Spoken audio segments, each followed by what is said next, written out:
Dernière application, le moteur électrique à courant continu. Quels sont les deux composants fondamentaux d'un moteur électrique?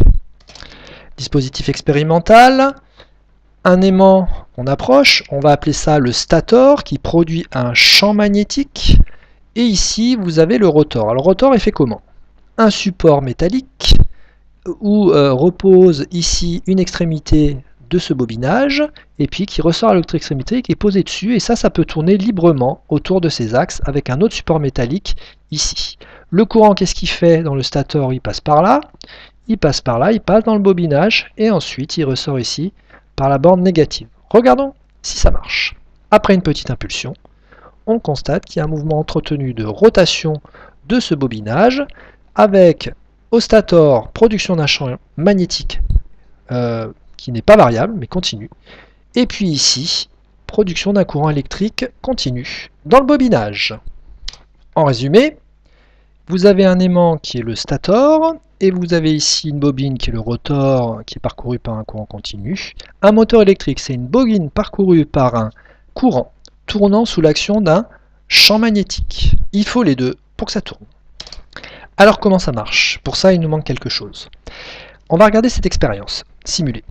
Vous avez un générateur de tension, donc ici le dispositif expérimental, la borne plus, un interrupteur, et puis ici, ça alimente cette borne-là, et là, le courant il va passer par où? Ici c'est un barreau en métal, et ça c'est également un barreau en métal, et ça c'est un barreau en métal. Ce barreau en métal est posé simplement sur ces deux barreaux horizontaux, donc il peut tout simplement rouler dessus.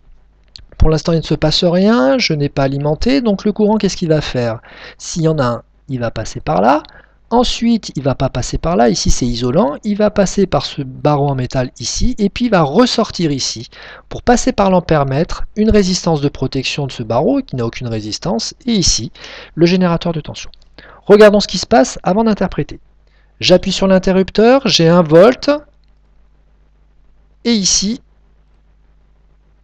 vous avez déplacement de ce barreau avec un courant de 0,64 A. Je change les polarités de cet aimant. Entre parenthèses, je vous rappelle que cet aimant produit un champ magnétique qui va être uniforme avec des lignes de champ qui partent du nord et qui vont vers le sud, du nord vers le sud. Je l'inverse, ce champ magnétique ici, et on voit tout simplement que ce barreau se déplace. Également une autre action, si je débranche ici et que je change les polarités plus et moins, dès que je vais rebrancher, le barreau va dans l'autre sens. Alors, interprétons tout ça. Si le barreau se déplace, c'est qu'il est soumis à une force. Cette force est une force dite magnétique.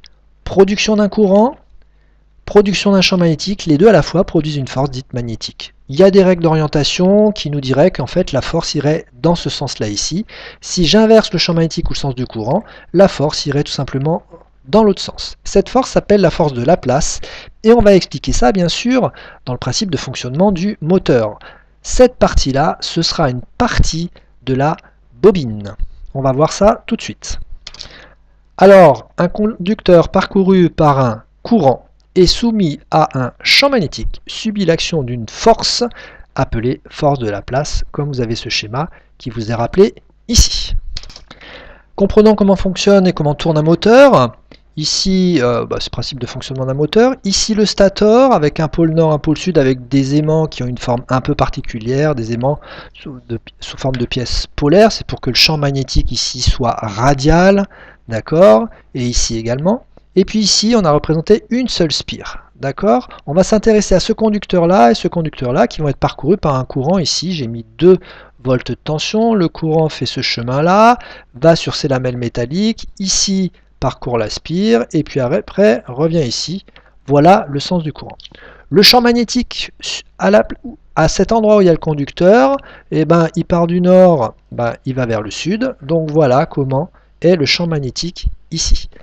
Courant, champ magnétique, donc force de Laplace. Force de Laplace ici sur ce conducteur-là, ici ça tourne librement autour d'un axe. Qu'est-ce qui va se passer? Il y a action d'un couple de force magnétique, et donc mon moteur, qu'est-ce qu'il va faire? Il va tourner tout simplement.